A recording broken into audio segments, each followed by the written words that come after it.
Yes,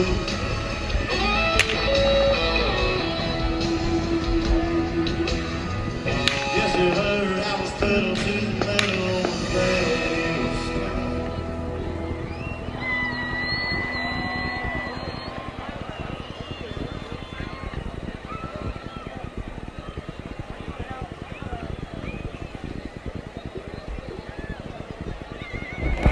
All right, what y'all say we pick it back up just a little bit?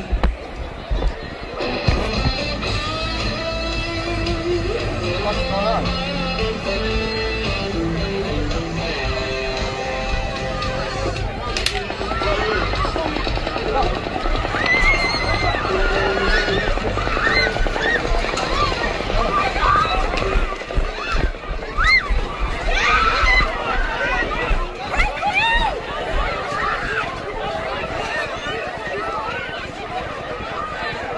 Everybody stay down.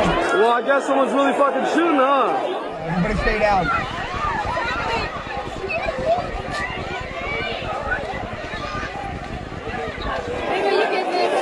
I'm fucking getting this, babe.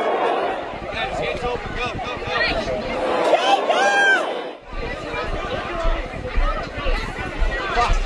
go, go! Come on, come on! Go, go, go, go.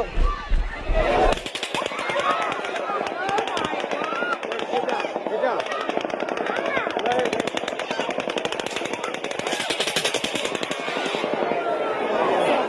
Gotta be, right? Yeah. Holy fucking shit, dude.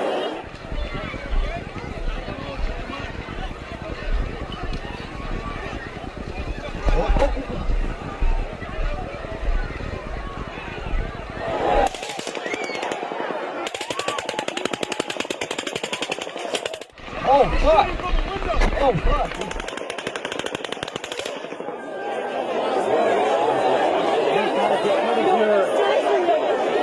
That's a little bit away from us. It is shots, go! It's not shots, be white.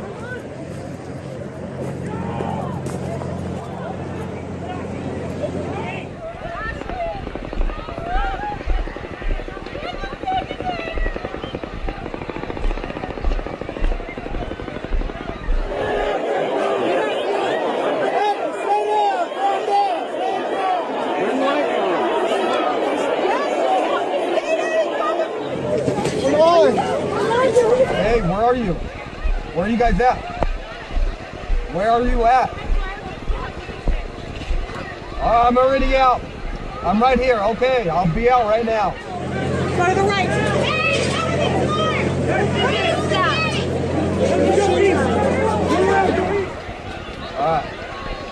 All right, go, go, go.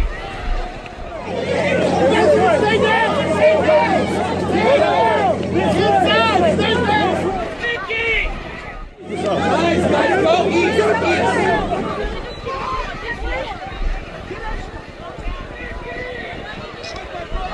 Damn it. Come on, man.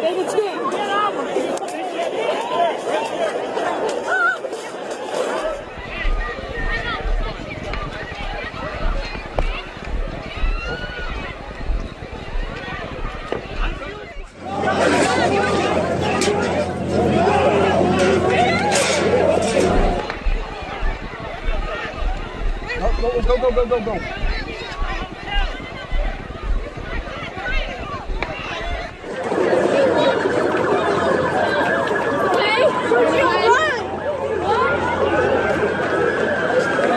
Holy shit. I think she's really hurt, babe.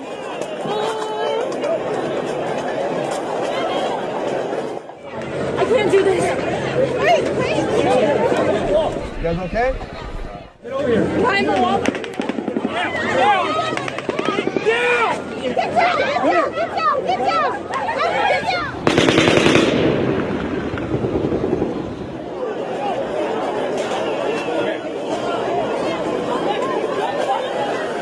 Fucking mayhem in the street, damn it.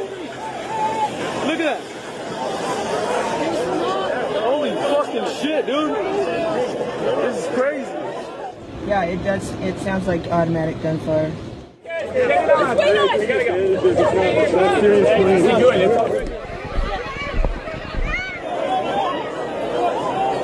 don't know what the fuck is going on right now.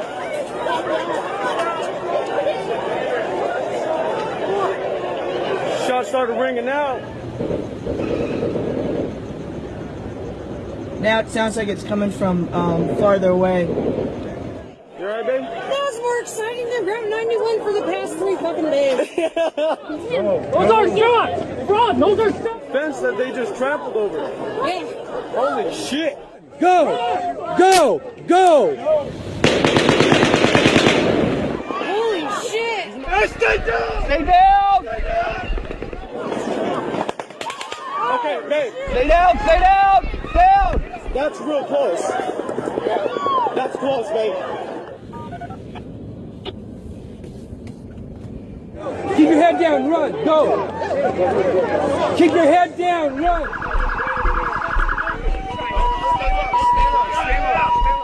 That's close gunfire. Keep your head down, run, go! No, babe. Get down, come on, let's keep going. Keep your head down, go! You guys go! Get up and go! Go! I'm not sure why people aren't running, but Let's go! Get up, run, go, get up! Let's go! Get up! Get up on your feet, on your feet! Let's go! I'm with you, sister. Let me help On your me. feet! Here. you know, for there being gunfire, sure doesn't seem like people are running. Fuck them! Shit. Run that way, go, go! Seriously, I don't know what's going on. No first stops. No, wait. I don't know. What the fuck? Run that way, go, stay down against the wall! Stay down, go that way, against the wall! Where are the cops at? I'm right here by the porch at Mandalay Bay, and everything just seems to be normal here. Against the wall! Stay down!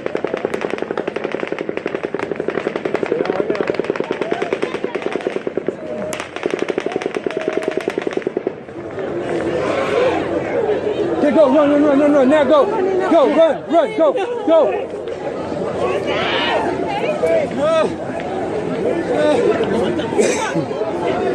You need to run that way, it'd be a lot safer. Right, Weston, run that way, go! While they're not shooting, go! Where are you guys at?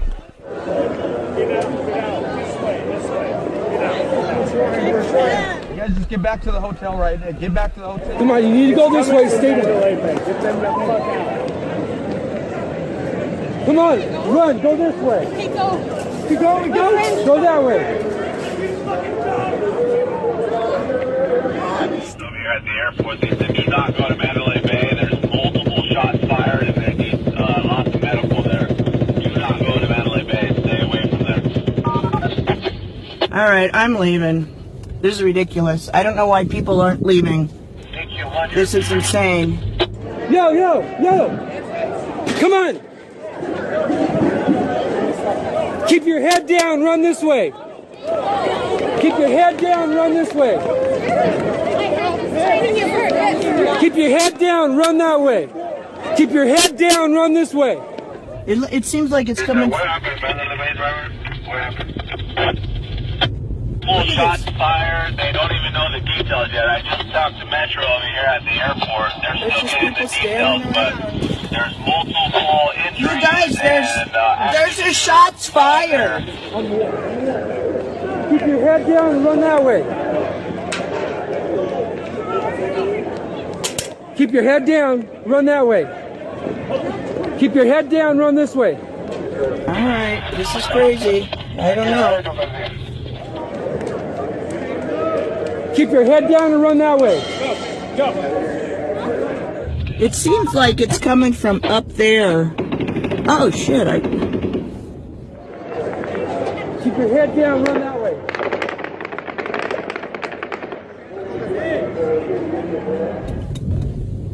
All right, I'm out of here. So just stay away from there. Keep your head down, go that way, guys.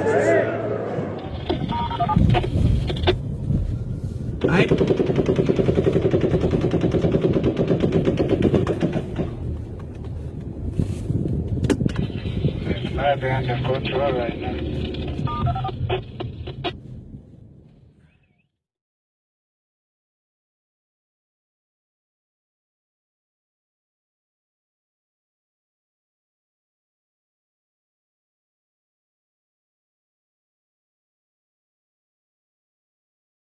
Previously, we showed a 3D audio recreation of the Las Vegas shooting. Today, we'll explain sounds produced by gunfire, and clear up some misconceptions. Then we'll answer the question, do the recordings agree with the shooter on the 32nd floor? We'll then raise some issues that still persist. The main point that we need to stress is that for high-powered firearms, there are two independent sounds per shot. One is the muzzle bang, the other one the supersonic crack.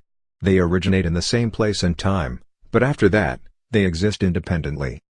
Here's an analogy: imagine a small powered toy boat. Its engine is running and you're holding it just above a water surface. Then you let the boat drop. Two things happen: 1, circular ripples begin to spread out from the point of contact, and 2, as the boat speeds away, it creates its own V-shaped wake. We now have two independent sets of waves, the circular ripples, and the boat's wake. When you fire a high-powered firearm, you also get two sound sources, which can be made visible using special photography. The first is the muzzle bang.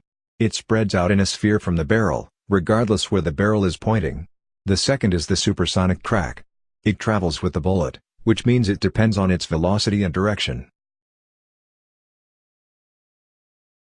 The V-shaped wake, which travels with the bullet, is made of compressed sound waves. They create a loud crack as they pass by, just like a supersonic airplane. Many people think that a sonic boom occurs in just one instant. This is not true. The wake trails the bullet as long as it stays supersonic.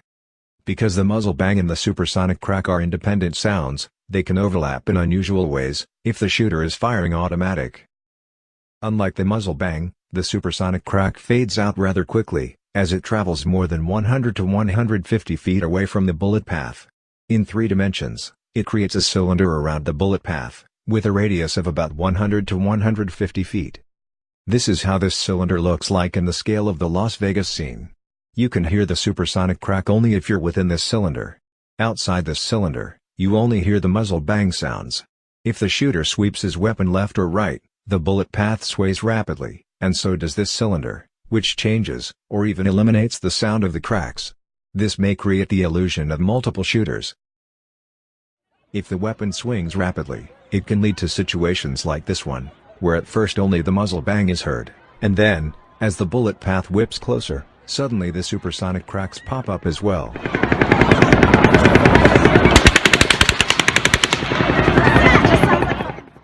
This sound is perfectly consistent with a single shooter swinging the weapon rapidly left and right.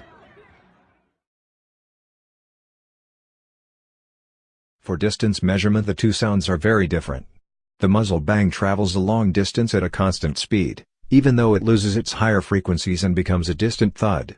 Its math is simple, because the time is only tied to the speed of sound. The supersonic crack is different. Its timing depends on two components: the bullet speed, and the speed of sound, as the conical wave moves away from the bullet path. If you know for sure that the bullet has passed within a few feet from you, which of course is not good, and you know the exact bullet velocity, you can calculate the distance to the shooter. In situations like Las Vegas, it's not the case. The bullets are almost never within a few feet of the cell phone location. They're traveling high above, or way to the left or right. As the shooter fires all over the area and the supersonic crack can be heard, all we know is that it's reaching us from somewhere within 100 to 150 feet away. This, without complicated math, tells us little about the distance from the shooter. The math is further compounded, because as a bullet loses its speed over time, the shape of the supersonic cone flattens out, which complicates the calculation. There are professional systems, used by the military and cops, which can process supersonic cracks. But they use high-quality synchronized microphone arrays, and complex math, to backtrack the source. It's not something that can be done by amateurs. On the other hand, muzzle bangs are relatively easy to work with. One more aspect needs to be mentioned. When a bullet passes overhead, the supersonic shockwave hits the ground from above. If the ground is flat and hard, this will generate low-amplitude bounce waves, which will mix in with the actual crack sound. This is relevant, because parts of the festival grounds were exposed pavement, while others were astroturf. As the bullets swept over the area, the tone of the crack sounds changed, leading to confusion. Digital devices like cell phones compress large amounts of video and audio. Depending on the quality of the compression algorithms, this leads to quality loss, in both video and audio. It also affects the audio timing precision. The audio may be out of sync with the video, the actual event, or both. The Consumer Electronics Association recommends that audio sync problems be kept within -125 and +45 milliseconds. This is on top of any additional sync issues between the video and the actual event. The audio may be out of sync linearly, that is shorter or longer than the video track. Or it may be out of sync variably, that is randomly drift back and forth within the recording. This can get pretty bad with low-quality compression, as in this case, where the audio track became shorter than video by half a second during a 22-minute recording. Clearly, cell phone recordings are pretty bad compared to professional gunshot detection systems. Given what we have covered, we can now ask the basic question: do the muzzle bang report times in cell phone recordings match up with the shooter location on the 32nd floor? First, we obtain the precise speed of sound for the relevant weather conditions. Then, using the cab video as a baseline, we calculate the sound travel time for the other cell phone locations for several different volleys, taking into account the respective distances from the 32nd floor. Here are the predicted values. And here are the actual travel times from the recordings. The values are very close for all tested volleys, especially given the fact that the cell phone locations are constantly moving. This is very consistent with the location on the 32nd floor. Here's a graph of the deviations from predicted values. They mostly fall within the CEA sync tolerances, considering that they include not just audio-video sync errors, but all other recording versus real-time sync problems, and errors introduced by subsequent re-encoding on YouTube. The Angel phone seems to be the worst in sync quality, while the Babe is the best. The Angel has other issues, such as a persistent hum throughout. Now a question. Besides the 32nd floor, are there any other locations that would yield the same sound travel times? We can compute such regions in 3D. The result are these hyperbolic curves. Each color represents possible shooter positions for one point in time. They clearly converge on the 32nd floor. Other than the 32nd floor, these locations are refuted by cell phone videos. The location above the roof, by the video shot from the roof lounge, the palm trees in front of the hotel by the cabbie video on her way out. Those commenting on the Las Vegas gunfire often use the word echo. Actually, distant echoes, as opposed to local reverb, play very little role. For a clear echo to exist, there must be a large, mostly flat obstacle, preferably perpendicular to the sound source. Looking out of Mandalay Bay towards the festival, there are no such surfaces nearby, only looking due north. Because of this, only the cab video, due to its location, has some large-scale echoes. There are almost none in the festival area, besides possible ground echoes of the supersonic bangs. Here's a visualization of echoes bouncing off the Mind Freak building and hitting the cab. It's slowed down to make it easy to follow.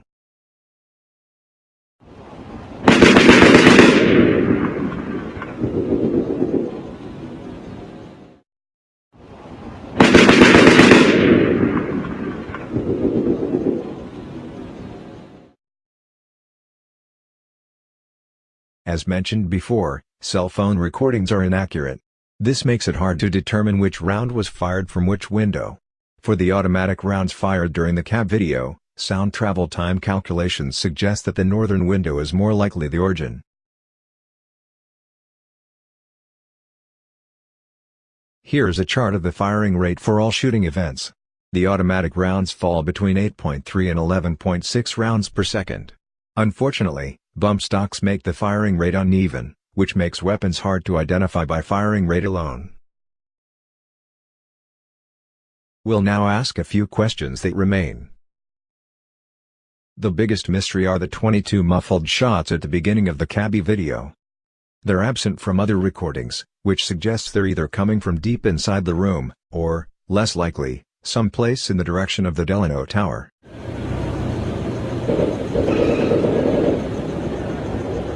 Now it sounds like it's coming from farther away. How do these shots relate to the encounter with the security guard Jesus Campos? The latest timeline claims that Campos had engaged the shooter before the massacre started, and that he had been met with 200 rounds of gunfire, with no other exchanges thereafter. So who is Paddock shooting at, 5 minutes into the massacre? Someone else? Is he laying down suppression fire to pin down anyone in the hallway, even though he doesn't see anyone specific? Or is this the encounter with Campos?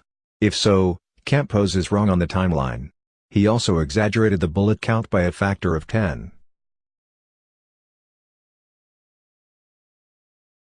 Press drawings show Paddock shooting through the broken window, in plain view of everyone, the rifle barrel slightly sticking out of the window. The cabbie video seems to support this. The gunshot sounds are very clear, as if there was a direct line of sight between the barrel and the cab.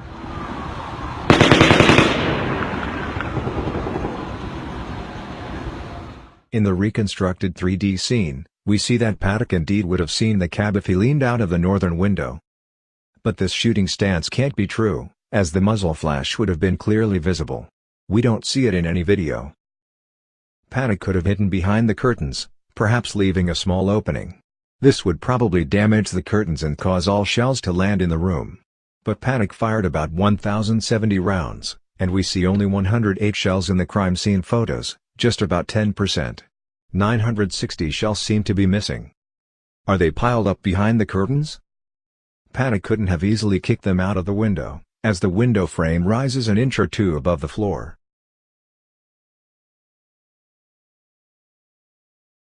If Paddock's intention was to commit the massacre and then a suicide, why didn't he reinforce or barricade the door? This would give him time if cops were storming the room and he didn't want to be taken alive. Perhaps Paddock had more elaborate plans, but he'd either lost patience, or something forced his hand.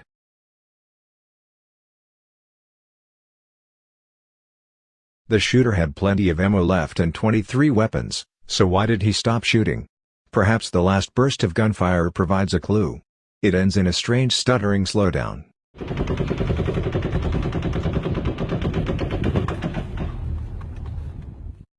It's possible that Paddock underestimated how much stress his shoulder would take during 10 minutes of bump stock fire, and he simply couldn't shoot anymore. The variation is due to the pressure it takes to operate one of these bump fire stocks, okay?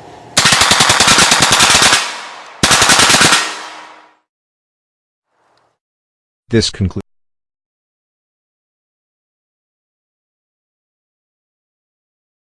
Previously, we discussed gunshot acoustics and other aspects of the Las Vegas recordings. Today, we'll go over Health Ranger's claims. The biggest problem is that Health Ranger shows no evidence for his assertion. He simply proclaims it. Because the forensic acoustic analysis of the audio file shows that there are two shooters. Two shooters, yes, two shooters. Shooter number one has a lag time in the audio file of about 0.559 seconds. But we also have another shooter that shows up in this acoustic analysis. Shooter number two has a lag time of 0.374 seconds. That's it. He never shows any actual waveforms to back up this specific claim. He plays back sharp sounds followed by rifle reports. But no actual audio of what is specifically claimed here, two different lag times. All we get is drawings on the board. We need to see the data, the exact recording and the exact timestamps that support his claim. Making claims without data is not how science works. As far as his claim, the fundamental error Health Ranger makes is mistaking supersonic cracks for bullet hits. Because of this error, his theory falls apart, as it relies on the sharp sounds being bullet hits. This is not the case. We will approach this from two angles: possible sound combinations, and evidence from video. Note that in what follows, we're discussing sharp sounds only, not low-frequency muzzle bangs, which are a separate subject. Let's start with possible combinations of sharp sounds. Case number 1. You can hear supersonic cracks without hearing any bullet hits. As we've explained, you hear the supersonic crack anytime you are within 100 to 150 feet from the bullet path, even if the bullets land nowhere near you. You can even aim upwards to maximize the distance. You will still hear the crack, even though the bullet may land more than a mile away, depending on the weapon. In the following clip, we hear the supersonic crack of bullets flying overhead and landing very far away. No bullet hits are heard. Again, ignore the muzzle bang thuds, which are separate sounds.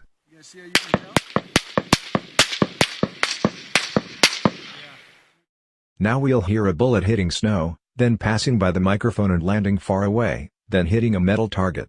You'll hear the supersonic crack in all cases. You'll hear the bullet impact only when the bullet hits the target. Again, ignore the delayed muzzle bangs.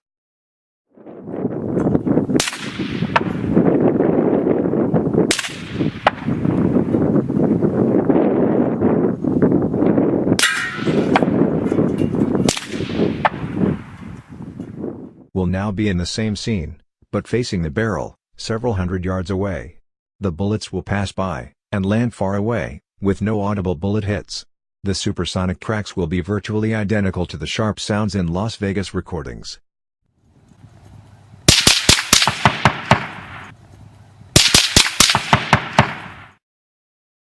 Let's examine case 2. Can there be bullet hits without supersonic cracks? No, because the sonic shockwave is generated alongside the entire bullet path.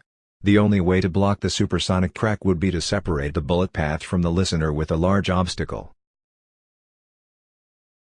In summary, you can hear supersonic cracks without hearing bullet hits, but you can't hear bullet hits without hearing supersonic cracks. Since there's only one type of sharp sound in most Las Vegas recordings, what we hear are supersonic cracks. If these sharp sounds were bullet hits, then what happened to the supersonic cracks? You can't just take them out of the picture. As Health Ranger himself says, the bullets in the recordings travel faster than sound.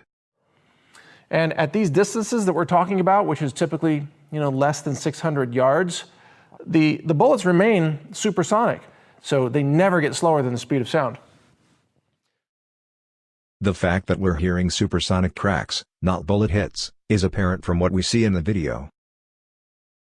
Here we see people closely huddled together, with almost no space in between. Any bullets arriving nearby would be hitting people, not the ground, and we'd be witnessing a bloodbath. We don't see it.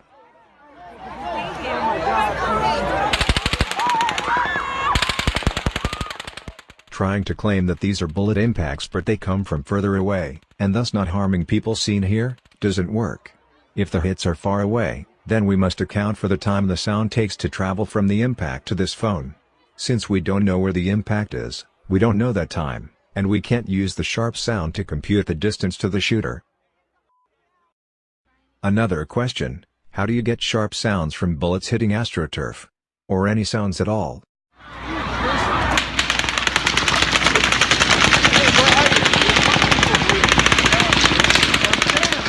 Curiously, theories which mistake the supersonic cracks for other sounds contradict each other. Some, following Health Ranger, say that these sharp sounds are bullet impacts. Others claim this is gunfire from a second shooter. So which one is it, bullet hits or gunfire from the second shooter? Health Ranger proposes shooter locations that meet his criteria: Oasis Apartments, Dirt Mound, and AMPM. We can check if these locations are plausible. Here's how. Any sound traveling to a recording device leaves an imprint, namely its travel time from the source.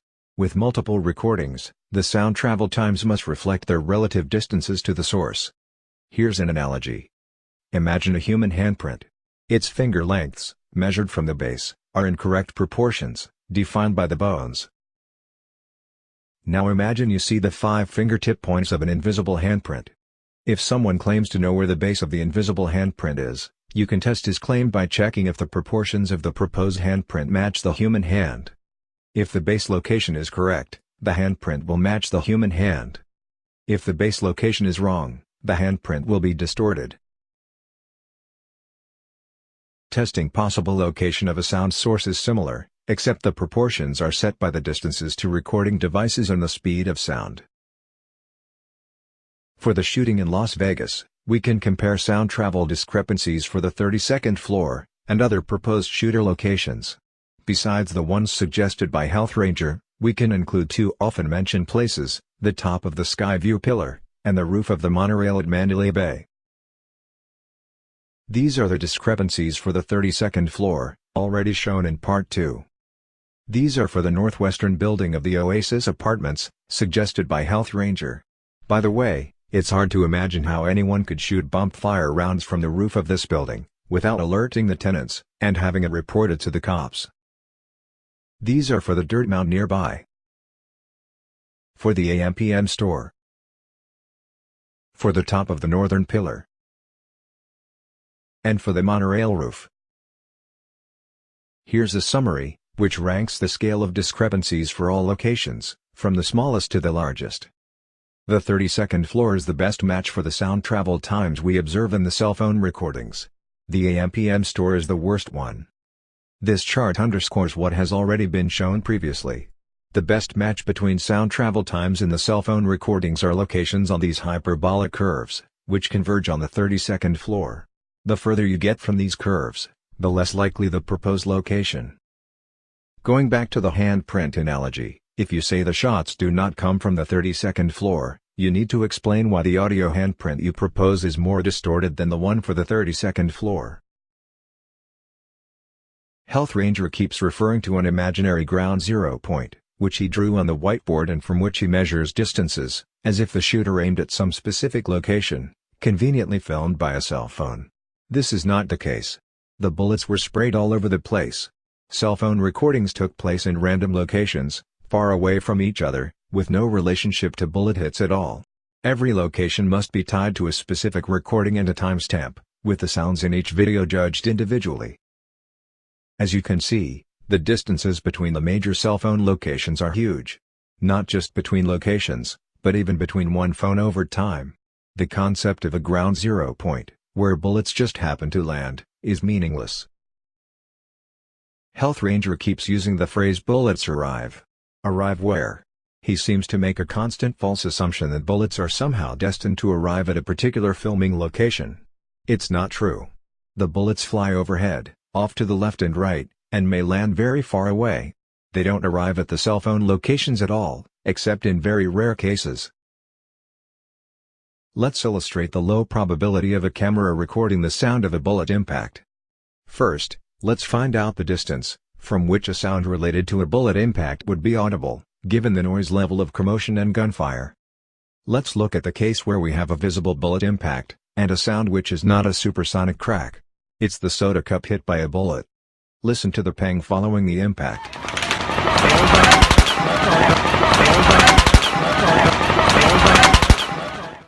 We don't know what this sound is, but it could plausibly be the ricochet. If that's the case, it would be an extremely rare case where a sound can be linked to a visible bullet impact. From 3D reconstruction, we can get the distance from the cell phone to the cup, which is about 35 feet. We can round it up to 40 feet, and use it as the approximate distance within which a typical pavement hit can be heard. Let's now demonstrate the low probability of a camera recording the sound of a bullet impact. This is the top view of the venue with 20,000 points representing people, with density roughly as seen during the event. We will color blue all people who can hear the muzzle bangs, which is everyone. Let's now randomly choose a point of bullet impact. Then color green all people who can hear the supersonic crack, that is everyone who is within the 100 to 150 feet wide cylinder described previously. In yellow, we'll mark the 40 feet wide circle, within which an impact may be heard. Now, let's randomly select cell phone locations. We estimate the number from existing, high-quality recordings shot inside the venue. We exclude all recordings from outside, because they're unlikely to have picked up the sound of an impact. We thus exclude the cabbie video, the roof lounge, other hotels, Raymond Page, etc. Also, we exclude all recordings shot too early or too late for the shooting, too short, or too chaotic to be meaningful. There are about 10 major recordings left that fulfill these criteria. So we randomly select 10 cell phone locations. We're now going to randomly change cell phone locations, to show how unlikely it is for a random cell phone to be within the yellow circle where a bullet impact can be heard. This gives us a rough picture of what to expect in terms of probability.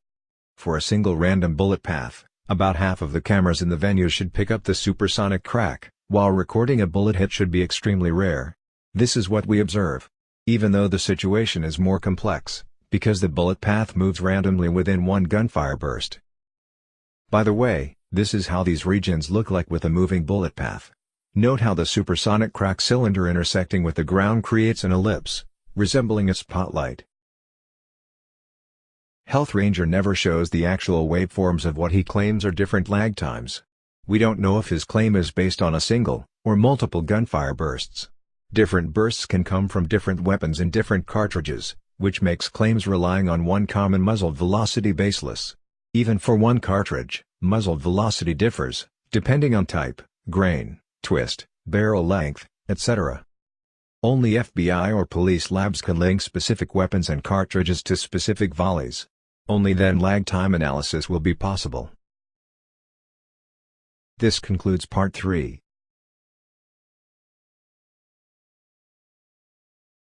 Recently, there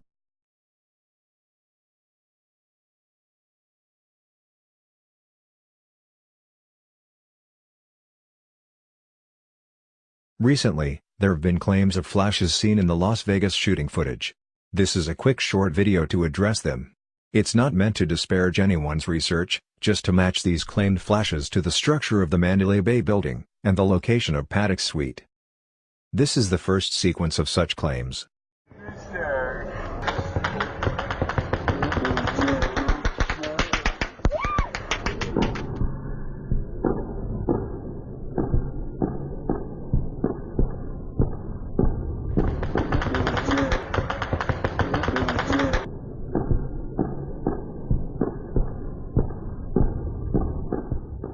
Here's how this flash relates to the location of Paddock's suite.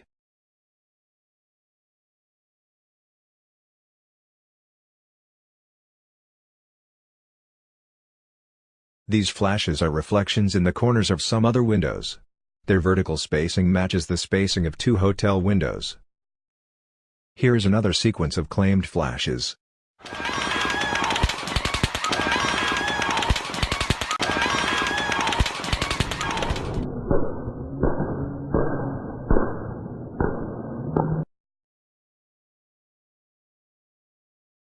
Here's how these flashes relate to the location of Paddock's suite.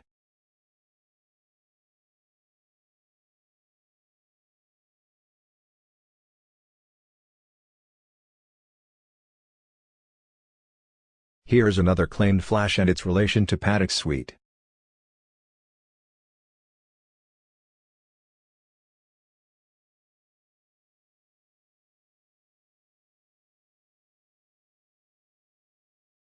Another video claims to show a flash of Paddock shooting out his window at 9:45 p.m.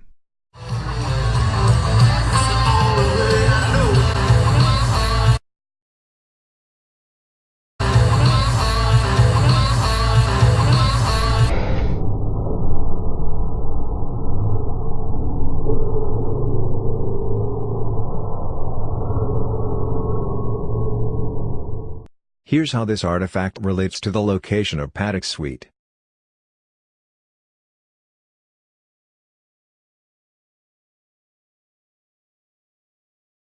Note that Paddock's suite is actually hidden behind the stage sign.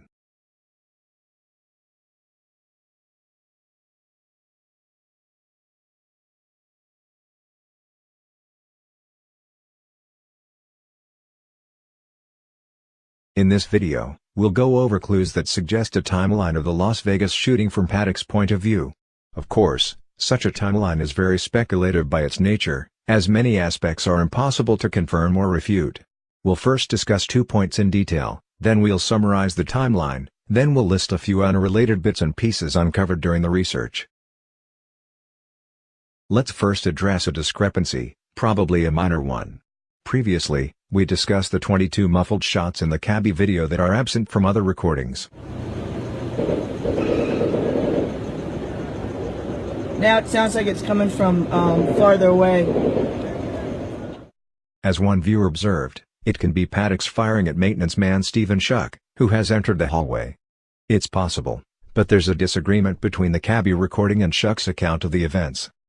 In the recording, we hear a burst of gunfire directed outside, then a 40 seconds gap, then the 22 muffled shots, presumably fired inside. What Stephen Schuck is describing is different: gunfire directed outside, followed by almost instant gunfire down the hallway. Listen. I was about a third of the way down the hallway and I started to hear shots go off. They were not in the hallway yet, And as soon as they stopped, I saw Jesus and he popped out and he yelled at me to take cover. And as soon as I started to go to a door to my left, the rounds started coming down the hallway. Again. And I started to hear shooting. Right. And it was, I believe, outside. It wasn't in the hallway yet. And that's when Jesus yelled at me, and within milliseconds, if he didn't say that, I would have got hit. Shuck describes a burst aimed outside, followed very quickly by a burst fired down the hallway. This is not what we hear in the cabbie video, where there is a 40 seconds gap in between. The two narratives can be true if we merge them into one, which is how this event will be described in the timeline later on. It's commonly believed that Paddock had broken out both windows beforehand, but it appears that he broke out one window while the shooting was going on. We know that Paddock set up his shooting gallery in suite number 32-135. There was no real reason for him to switch rooms, as the view of the festival grounds and fuel tanks were similar from both suites. The clue that one window may have been broken during the shooting comes from the people at the bus stop, who described seeing falling glass before they started recording. You could literally see glass falling out of the windows of Mandalay Bay. This, by itself, doesn't tell us if it happened during the shooting or before. To figure it out, let's focus on where they were when the shooting started. They say they were at the fountains, and cops told them to seek cover, which is when they ran to the bus stop. We were literally just sitting right at the fountains. We saw police and they asked us to take cover. There's only one set of fountains close by, at the big pedestrian entrance to Mandalay Bay. You can't literally sit on the fountains, as they are fenced off. What these people most likely mean, is that they were on the bridge over the fountain pool. This would agree with cops arriving at the intersection and telling them to seek cover. It would be hard for cops to see them if they were under or behind the gate, rather than on the bridge, close to the street. Why does it matter? For a simple reason. From the bridge, you can't see the building.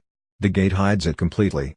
This means that they heard gunfire first, and only saw falling glass later. This is confirmed by the way they tell the story. When people recount incidents of this kind, they start with the first unusual thing they noticed. If the falling glass had come first, they'd start their account by mentioning the glass. When they tell the story, they start with gunfire. We were literally just sitting right at the fountains, and then we heard shots and we just thought it was fireworks. Again. Well, we were laying on the fountains and we thought it was fireworks. So where was the falling glass? They don't say exactly, but they do say, on this side.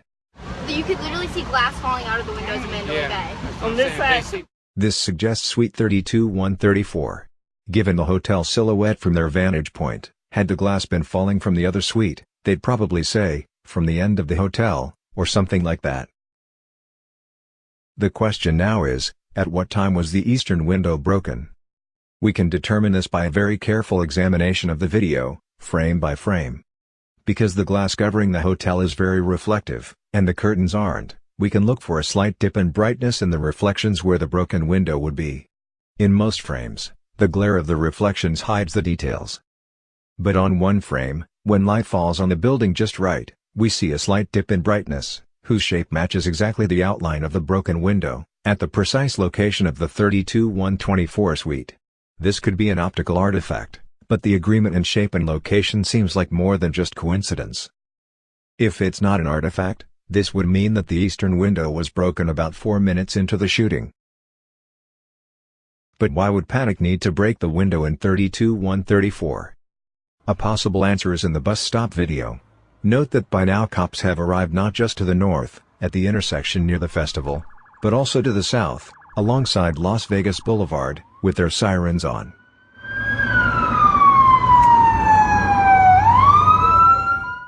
Paddock's problem was that he couldn't see that part of the boulevard from his northern window, because of the building's angle. This is why Paddock would need to switch to 32-134. To assess the situation to the south, and find out if cops were beginning to enter the building. Seeing cops down below, he broke the window, and fired at the cops to pin them down. This would agree with the timeline of gunfire bursts. Paddock's move to 32-134 and breaking the window would correspond to the longest pause between volleys, about 2 minutes, as well as a few single rounds, probably aimed at cops. An often asked question is, why didn't Paddock break the eastern windows in 32-135? The answer is obvious. There's a very large, L-shaped sofa by those windows. It's visible in both the video of that sweet shot a year before, and in the window after the shooting. For Paddock, every second counted, so he certainly wouldn't waste his time trying to move it. By the way, this window theory can be supported or refuted by the number of shells in 32-134. If there is a very large number of spent shells there, then this theory is false. Here's the speculative timeline from Paddock's point of view. First, a caveat. The research hints at a more elaborate plan, for which Paddock needed about 30 to 40 more minutes. The death toll of that plan may have been higher. We won't discuss the details, because we don't want to give bad guys any ideas. Secondly, the key to understanding Paddock's actions during the shooting is his controlling mindset. He wants to commit the massacre, then a suicide. He doesn't want to be taken alive or shot by cops. This is why he wants to monitor his surroundings, especially the cops, to know exactly when to stop shooting and prepare for suicide. We'll start the timeline just before the shooting. Paddock is in the middle of his preparations, drilling holes in the walls, possibly for more cameras looking out. He needs about 30 to 40 minutes to follow his full plan. It may include reinforcing the door to the suite and setting up window cameras. Security guard Campos comes up the stairs and sees that the interior door is locked. He goes back down the stairs and returns from the end of the hallway. He checks the locked door and sees that it's been fastened with a bracket. He calls for maintenance and walks back down the hallway. Paddock hears either the call for backup or the door slamming. He panics, thinking he's been found out. He drops the rest of the plan, grabs a gun and fires at Campos. Campos, wounded in the leg, hides in a recessed door. This brings up a question. Press drawings show that Campos was relatively far away from Paddock in the hallway. This means that Paddock would tend to fire parallel to the hallway. If that's the case, and Paddock indeed fired 200 rounds, we would expect a comparable number of bullet holes at the end of the bullet path. At the end of the hallway is a round lobby, like this one. It would be interesting to see photos of the lobby walls after the shooting. About 2 minutes into firing at the festival, Paddock is alerted by cops to the south, in his blind spot. Since he wants to know exactly how much time he has left before cops get to him, he rushes into suite 32-134. He breaks the window and fires at the cops below, to pin them down. He then returns to 32-135 and goes back to firing at the festival.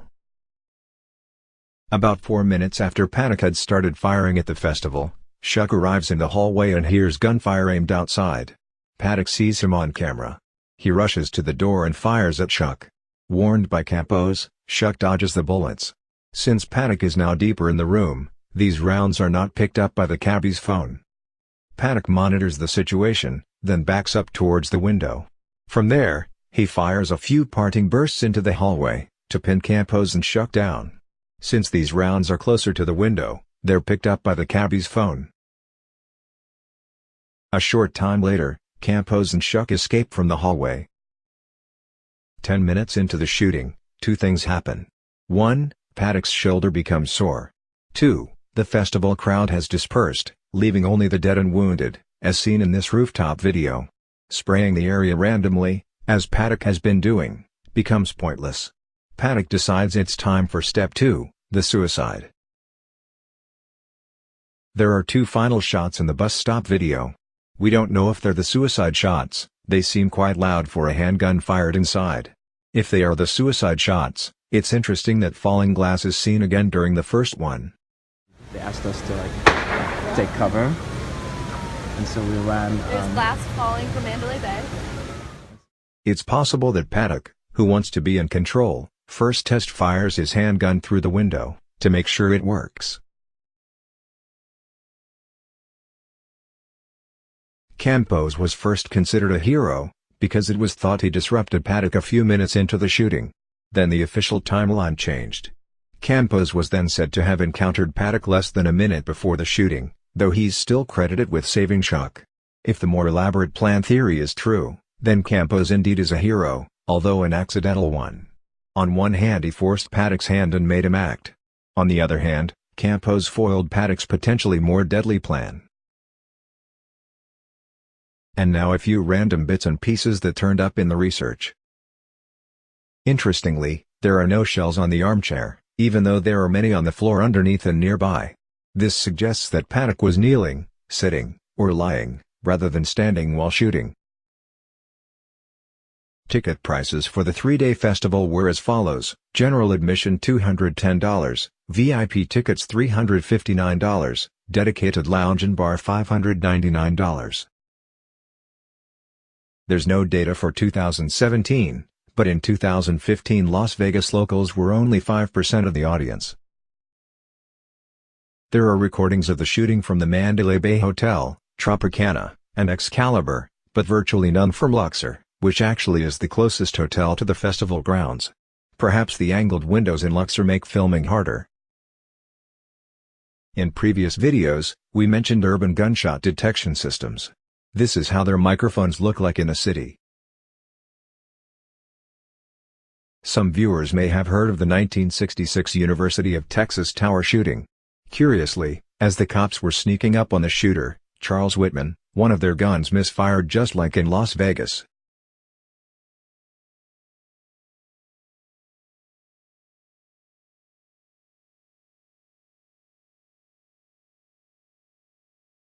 This is a quick analysis of a video recently uploaded by a user called Nick Vegas. It shows another view of the flash in 32-134, already seen in 2 other videos. It's hard to see in real time. Now in slow motion.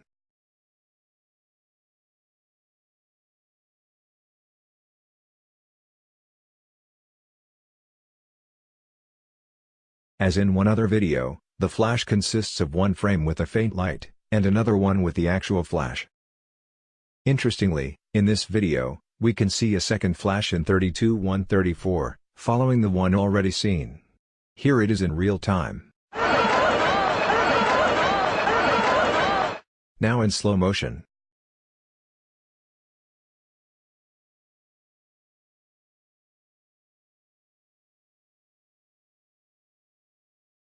Curiously, the second flash in 32-134 is not accompanied by a gunshot. This would lend credence to the theory that Paddock is smashing out the window in 32-134, this time without using gunfire, and what's seen here are the reflections in the ejected glass pieces. Also, from a distance, we get a few glimpses of the flashing lights of the police truck behind which people are hiding in the other video.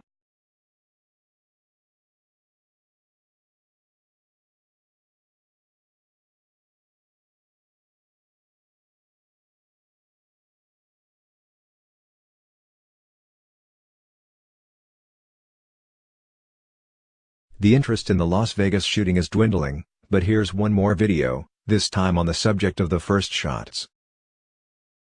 In this video, we'll first discuss the claim that the topmost shot into the fuel tank was impossible, then we'll introduce the supersonic crack problem, and, finally, we'll present some random bits and pieces. An often repeated claim is that the topmost shot at the fuel tank was impossible. According to this claim, the bullet could not clear the overhanging lip of the tank. This was recently illustrated in a video showing a physical recreation. The rope is set to 20. That bullet path will not clear that lip. This claim is closely linked to the question of the caliber of weapon used for the fuel tank shots. We'll try to answer this question. To figure it out, let's start in the most obvious place, the forensic marker left by the investigators near the bullet hole. Up close, we can see that it contains a photoscale, that is a pattern of black and white thin rectangles, used as a measurement reference in forensic photos. It's not very legible, but we can figure it out. Some of such references use inches, some centimeters, but either way, they follow certain rules. The base unit, either an inch or a centimeter, must be marked. Occasionally, smaller units can be included, such as half centimeters or quarter inches, but only in addition to the already marked base units. Since there are no subunits in the fuel tank photo, we know that the reference rectangles are either 1 centimeter or 1 inch long. Given that the bullet hole is only a bit smaller than one rectangle, the scale is unlikely to be in inches. We can confirm this. Note that each photo scale has the name of the basic unit near the 0 point, either cm for centimeter, or the word inch. In the photo, given the orientation of the label, the unit is not very legible. If we rotate the picture, it becomes clearer. We can't make out the second character, but we can see only 2 characters, and the first one is a C. This means we're dealing with centimeters. This lets us estimate that the caliber was probably .308, or NATO 7.62. Because we can correlate this to the dimensions of the angle iron lip, we can get an independent confirmation from a high-res photo of the fuel tanks. There, we can check the width of the lip against the known dimensions of the fuel tank. The results support the forensic reference label. Knowing the dimensions, we can now reconstruct the bullet path in 3D, in relation to Paddock's suite and the overhanging lip. We can verify that in fact the bullet would have cleared the lip. Given its proximity to the lip, it is indeed a somewhat unique impact point, but nothing about it is impossible. The closest distance between the bullet and the lip is about 0.8 inch. The angle of the bullet path is only about 8 degrees. Apparently, when judging the angle, most people intuitively underestimate the distance between the hotel and the tanks, and overestimate Paddock's elevation. Much more puzzling is the supersonic crack issue. It's often assumed that at least some of the initial single shots were aimed at the fuel tanks. The problem is, that given the size of the supersonic cylinder described in the past, shots fired at the fuel tanks wouldn't produce a supersonic crack in the festival area. As it is, all of the initial shots are accompanied by supersonic cracks somewhere in the festival area, though not necessarily in all recording locations at the same time. Let's compare the supersonic cracks in 3 high-quality recordings of the initial shots.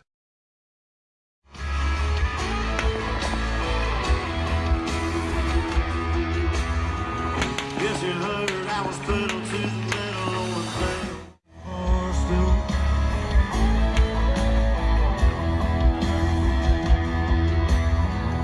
Yes, you heard I was pedal to the metal on the bell wheels.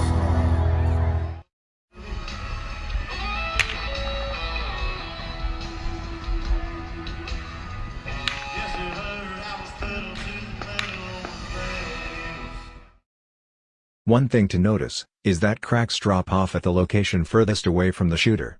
This means that the bullet path was angled away from that location during these shots. But the key observation is that all shots produce a supersonic crack somewhere in the festival area. This suggests that none of them were aimed at the tanks, since, as mentioned before, shots aimed at the tanks wouldn't produce a supersonic crack over the festival grounds. We actually know that at least 2 of the initial shots were aimed at the audience. First, listen to this interview with a concert goer. Everything started from me when I heard one single loud bang right behind me, and I was in the VIP suites. And I turn around and look, and I see that someone has fallen. But I know that I saw a woman fall with the correlation of that first shot. Being shot up here on the balcony, we can see people crouching down rather, to attend to a woman. There's also a report of another video showing a person hit by the initial rounds, but only audio is played. During these initial shots, there was a man who was shot and killed only feet away from witness 10. Let me just play a few seconds of the audio for you. That person's dead. So what are the possible explanations? Perhaps the fuel shots happened at a different time. The single shots we've looked at are near the end of the song Any Old Barstool. There may be single shots earlier than that, buried in the song or before it, with no cracks heard on the festival grounds. Or perhaps the tank shots happened later, when Paddock fired single rounds aimed at cops. Or as may be the case, during the final 2 rounds. Perhaps the fuel tanks were hit by the bump stock volleys. This is unlikely. Press reports say that the rounds that hit the fuel tanks were of the incendiary type, and no such rounds were reported in the festival area. One viewer proposed a theory, in which he suggests that the reason the supersonic cracks fade in and out in the festival area, is not because the cracks fade out sideways from the bullet path, but in front of the bullet impact. That is to say, he claims there is no cylinder around the bullet path, only a wide region that terminates at the end of the path. This could explain why we hear supersonic cracks from the fuel tank shots in the festival area, except this theory is wrong. Firstly, We can read the research papers from the developers of professional gun detection systems. This paper, by the company ShotSpotter, clearly specifies the supersonic range as 30 to 50 meters or 100 to 165 feet from the bullet path. Secondly, the theory that you cannot hear the supersonic crack in front of a bullet hit is false, as shown in this video.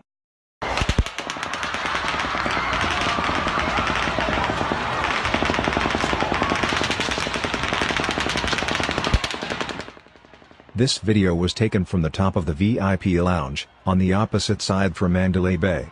From the timing, we know this is the first automatic round at the very beginning of the shooting. This means that the entire audience is still in front of us. The crowd is just beginning to flee, and there are no people on the street behind us. This means that the shooter is aiming at the area before us. Virtually all the shots we hear are accompanied by supersonic cracks, which means you can hear the supersonic cracks in front of bullet hits.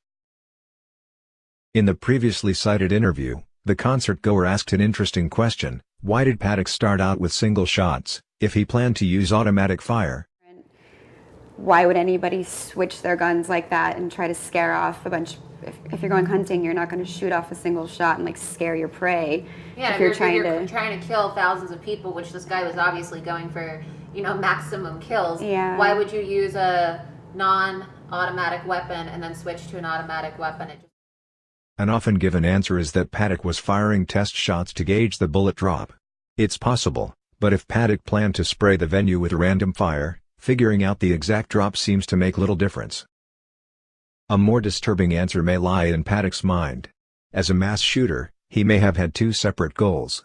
1, to derive dark pleasure from watching through a scope a person being hit. 2, to maximize the body count. This guy was obviously going for, maximum kills. Note that these two goals are in conflict with each other. If you're gonna spray a venue with random rounds, you won't see individual people being hit. You can compromise and satisfy these two goals, if you fire a few shots with a scope, before widespread panic sets in, then switch to automatic fire for the body count. And now a few random bits and pieces that turned up in the research. Here's a demonstration showing how hard it is to light liquid jet fuel using a flame. All right, so first on the docket is jet fuel. And let's do this.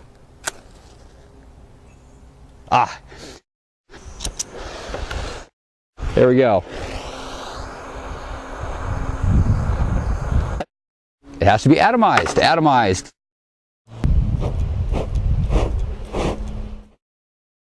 Here's an interesting, but claustrophobic visit to the interior of an airplane fuel tank.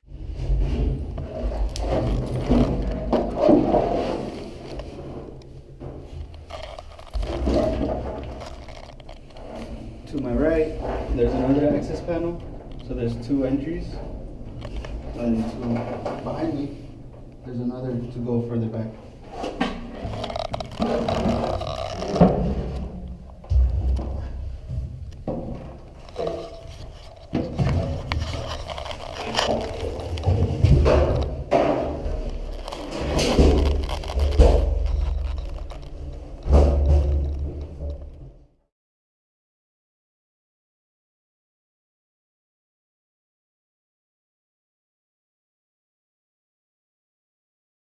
This is a short follow-up to the video about the first shots in Las Vegas. We'll address the comments regarding the topmost shot in the fuel tank. The bullet drop has already been taken into account in the 3D recreation. The angle it adds is very small. The considered drop was 170 inch over 700 yards, applied to a downward line of departure, and the impact point matched to the topmost spot in the fuel tank. This is the whole bullet path, with and without the drop. The difference is almost invisible. This is the bullet path with the drop, scaled up to demonstrate the curvature. Here's the basic angle computation. From the shooter elevation above the tank, and the window to tank distance, we get the angle of 7.8 degrees. The bullet drop adds only 0.5 degrees. For a combined striking angle of 8.3 degrees. And this is why an angle of about 8 degrees was mentioned. Some people try to compute the drop as a separate angle, and then add it to the bullet path. That's not how it works, because the relative drop depends on the angle of departure. We need to solve the actual ballistic trajectory for the specific impact point, with the bullet drop as a built-in component. We can't tack on the drop afterwards. This is how small the drop contribution is.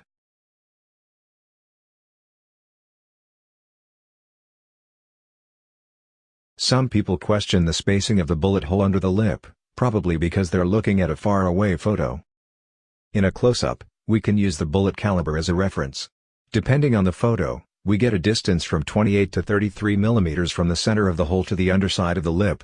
An average of 31 mm was used in the 3D recreation. Note that the internal corner of the angle iron is rounded, and you need to compensate for this to get the proper distance to the underside. The angle iron is claimed to be 6 inches in size. This is wrong. The size is only about 3 inches.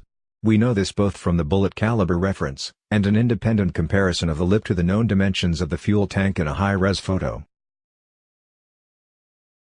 Some people try to engage in a debate of marksmanship, by wondering if that spot can be targeted from that distance, or the skills needed to recreate the shot. This is irrelevant, because it's highly unlikely that Paddock tried to hit this spot, nor do we care. We only care if the bullet fired from his suite would clear the lip.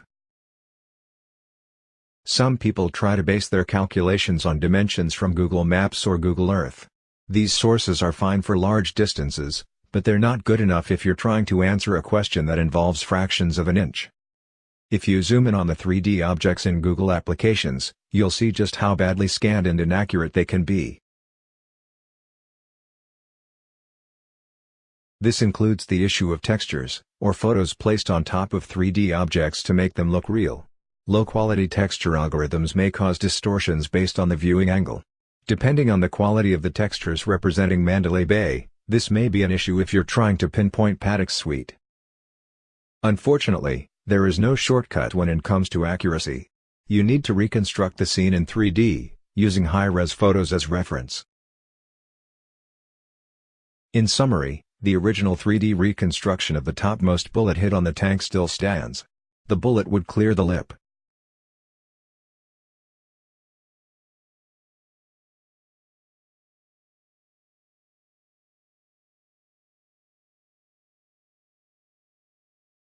In this video, we'll tally up the correct predictions from previous episodes, confirmed by the recent police report. The new report on the Las Vegas shooting allows us to assess predictions presented here in the past. We'll go over them one by one. In the original 3D audio recreation, the total number of rounds fired was shown as 1,069, only 11 more than the actual number of spent shells found, 1,058. The difference is most likely due to gunshot detection algorithms, which sometimes overestimated the number of rounds as slightly above 100 in a single volley, even though Paddock's largest magazines contained 100 rounds. Another correct prediction was that 32-135 had been the main shooting gallery, and Paddock had switched to 32-134 only for a brief period of time, and fired only a small number of rounds from there. Here's the earliest prediction, based on sound delay times. For the automatic rounds fired during the cab video, sound travel time calculations suggest that the northern window is more likely the origin. This window theory can be supported or refuted by the number of shells in 32-134. If there is a very large number of spent shells there, then this theory is false. In the recent photos from 32-134, there are virtually no shells on the floor. 960 shells seem to be missing. Are they piled up behind the curtains? Paddock couldn't have easily kicked them out of the window, as the window frame rises an inch or two above the floor. The police report confirms shells behind the curtain in 32-135. Some claim the caliber used to fire at fuel tanks was .50, which we refuted. This lets us estimate that the caliber was probably .308, or NATO 7.62. There were no weapons found in Paddock's rooms with a caliber greater than .308. As shown in the 3D audio recreation, most of the fire was targeting the area closest to the shooter, that is to the left and front of the stage. This is confirmed by the actual location of victims, who were left on the festival grounds. But the key observation is that all shots produce a supersonic crack somewhere in the festival area. This suggests that none of them were aimed at the tanks, since, as mentioned before, shots aimed at the tanks wouldn't produce a supersonic crack over the festival grounds. Or perhaps the tank shots happened later, when Paddock fired single rounds aimed at cops. As it turns out, the shots aimed at the fuel tanks indeed occurred later, about 4 to 5 minutes into the shooting. We have another independent confirmation of the size of the reference markings near the bullet hole in the fuel tank. Similar reference labels can be seen on the door of 32-135. Their size can be compared to the known width of the police crime scene tape. We now know the exact festival area targeted by the shooter. Thus we now know that virtually all shots in the following clip hit the ground close to the stage. This confirms that the supersonic cracks can be heard beyond the bullet impact.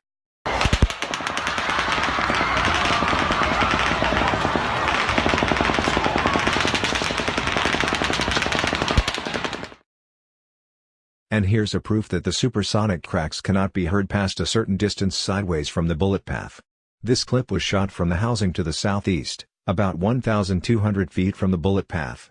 The muzzle bangs are heard clearly, but there are no supersonic cracks, even though the distance to the bullet path is smaller than the distance to the shooter. Listen.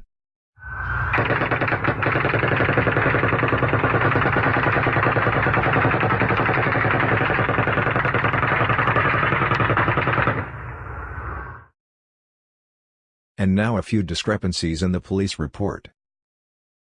On page 13, the police report claims that at the time Chuck entered the hallway, he heard 21 shots fired at the festival, after which Campos yelled at Chuck to take cover. This is incorrect. In the recordings, we hear a volley of 8 rounds directed outside, followed by a 40 seconds pause, then 22 muffled shots, which are not directed outside. Listen.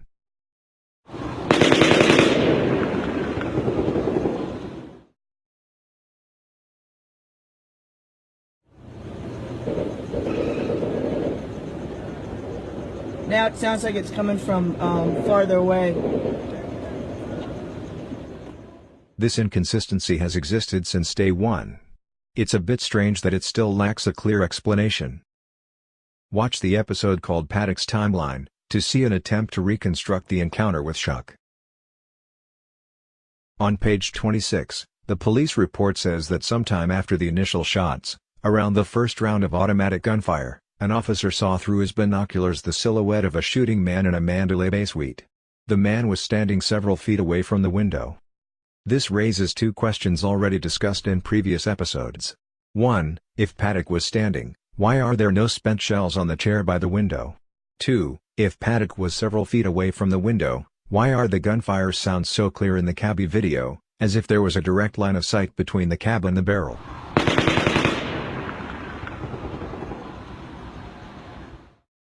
Another question, if a cop saw Paddock firing sometime around the first automatic volley, why didn't the cop count the floors from the top of the building and report Paddock's exact position?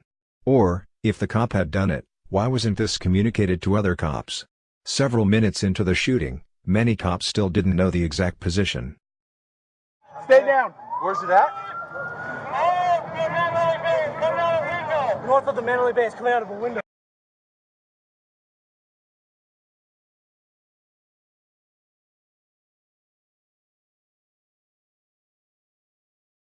In this video, we'll discuss what affects the chances of being shot in situations like the Las Vegas shooting.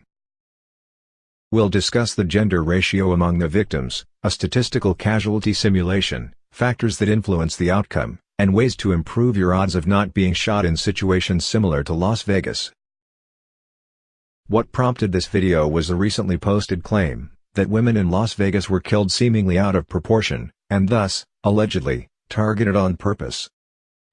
The claim of disproportionality is based on counting men and women in the Raymond Page video, which shows 55 to 45% men to women ratio in the festival audience, as well as similar audience ratio from another country music event. We'll assume that this distribution is correct for the festival audience in general. Before we start, a correction and a comment. The video claims there were 37 female and 21 male victims, that is 64% were women.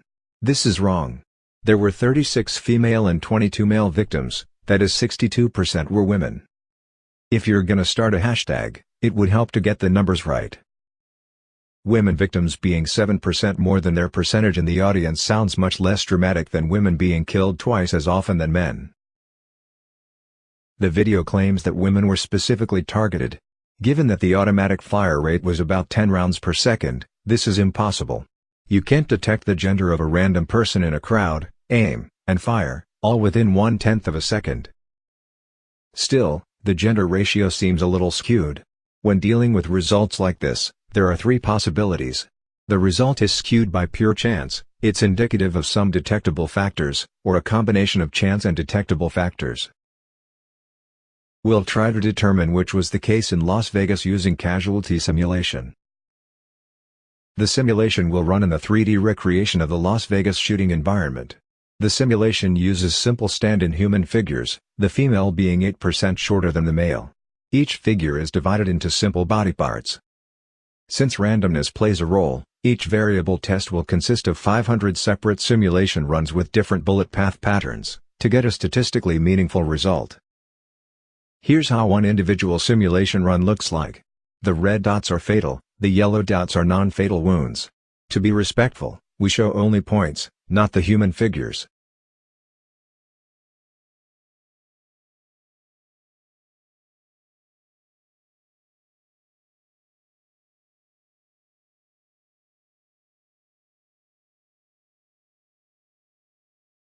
Here are the locations of wounds in 3D for one simulation run looking due north and due west. To eliminate extraneous variables, the simulation consists of one long automatic burst at 10 rounds per second. The people are not moving. The victim number is set higher than the actual event, to better assess the change in outcome. These settings are constant, so the results are comparable across all tests. The video in question says that men are taller on average, so they should be more likely to be shot. This could be true, except that in cases like the Harvest Festival, the bullet path consists of two phases, direct path from the shooter, and the ricochet. The ricochet loses some energy, but its phase lasts much longer, and it's much closer to the ground. We can see ricochets in Las Vegas clips.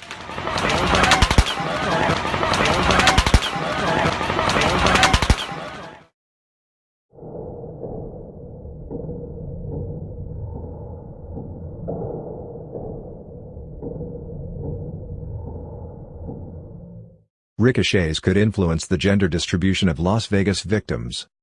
Let's first consider only the part of the bullet path that comes directly from the shooter, with no ricochets.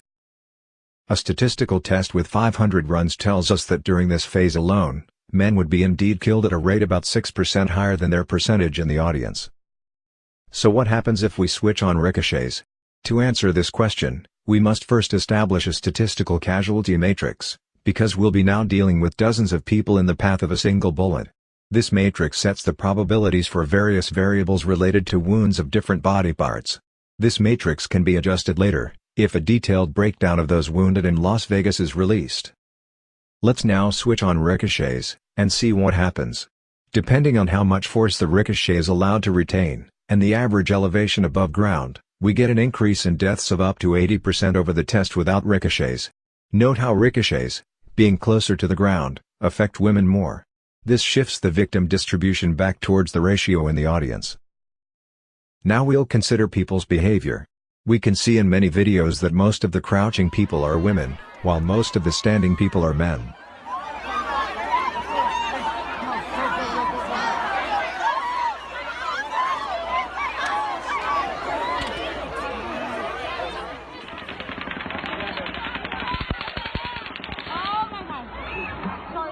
Let's test the most extreme case, and see what happens if all women in the simulation with ricochets are crouching, and all men are standing.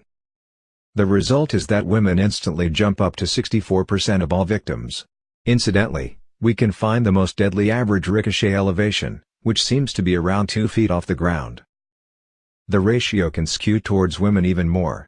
Note how in many clips women are seen huddling, that is crouching and embracing in small groups.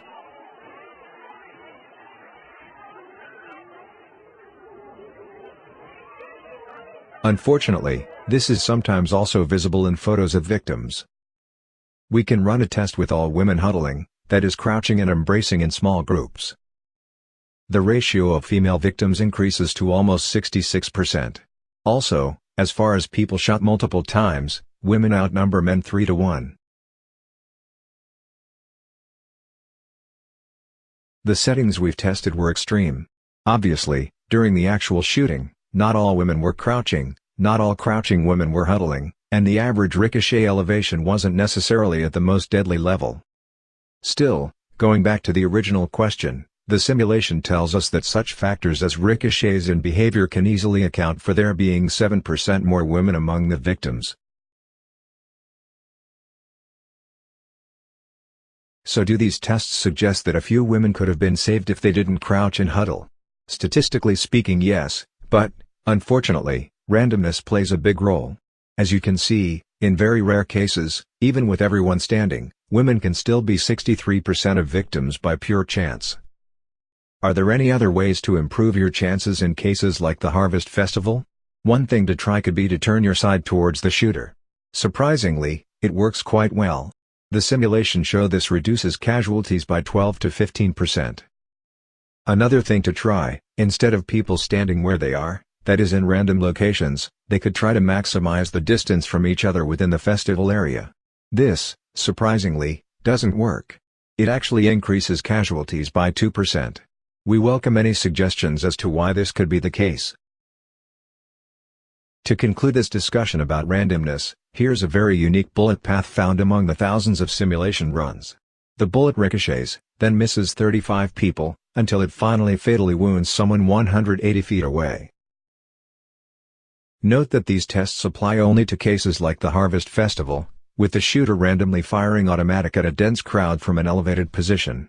They don't apply to other cases, such as an elevated shooter targeting specific individuals through a scope, or the more common street shootout, with everyone on the same ground level.